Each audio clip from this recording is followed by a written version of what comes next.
என்ன இது மண்டைக்கு மேல டிஃபன் பாக்ஸ்? ஆக்ஷன் சொல்லியாச்சுங்க. 16 இடங்கள் 60க்கும் மேற்பட்ட கலை நிகழ்ச்சிகள். 16 இடங்கள்னா என்ன வாந்தி வருதா? ஆக்ஷன்.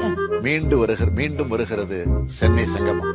சூழ்ச்சிக்கு இரையாகி என பகைவர்களா அனைவரும் வாருங்கள் வாருங்கள். நம் தமிழன் கலைகள் யாவின் கரெக்ட் தானே? கதைகள் சொல்லிட்டேன் கரெக்ட் தானே? நிகழ்வினை தொடங்கி நிகழ்வினை என்னடா பிரச்சனை? இன்னும் வெல்கமே தாண்டல. 3 கேஸ் தூங்கி போச்சு. குனிஞ்சு கழுத்தா வலியுது. கலைகள் யாவினும் வல்லவனாம், கற்றவர் எவருக்கும் நல்லவனாம். டேய், இதெல்லாம் செஞ்சு முடிக்கிறதுக்குள்ள நீ திவ்யாவை கல்யாணம் பண்ணி குழந்தை பெற்று அந்த குழந்தைய ஸ்கூல் போயிடும். ஆனா சத்தியமா அந்த ப்ரோகிராம் நம்ம ஒரு திருவிழாவில் சந்திப்போம். முதல்ல வேண்டாம், ஷூட் பண்ணிட்டு நான் மொத்தமா எடுத்துறேன். ஏண்டா